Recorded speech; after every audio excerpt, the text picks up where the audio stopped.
A few days ago, President Volodymyr Zelensky was on this very stage, albeit by video link. Let me begin by asking, what have you made as an observer of individuals and politics and diplomats and leaders? What have you made of his wartime leadership over the past 8 months, I guess starting with that critical first weekend after the invasion when he knocked back an offer of safe passage out of Ukraine with that memorable phrase, "I don't need a ride, I need ammunition." What have you made of Zelensky as a president? You know, in any situation, you're partly shaped by your impressions which are inherited or which pre-exist.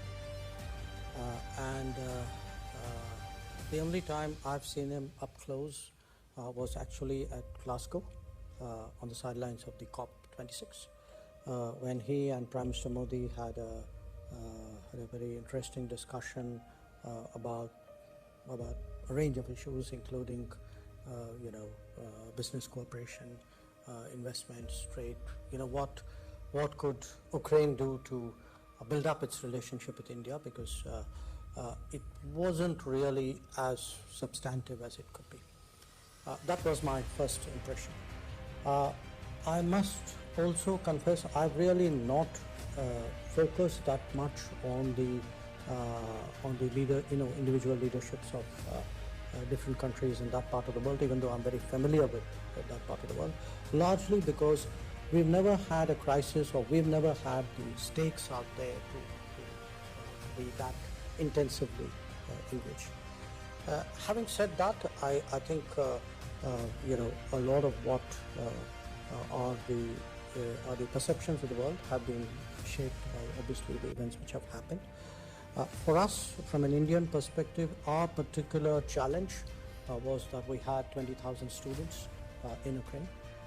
They were caught in the middle of the conflict. Most of them studied in eastern Ukraine, and extricating them required not just diplomacy in the normal sense, but actually having Prime Minister Modi call up Zelensky, call up Putin, engage me talking to Kuleba and to Lavrov and at various other levels. So I think there's a kind of a cumulative picture out here, and certainly our expectation would be that he's somebody we will continue to be engaged with. In fact, Prime Minister Modi spoke to him last week. In what we believe is the need to return to the path of diplomacy and dialogue, because we honestly don't think this conflict is helping anybody at all.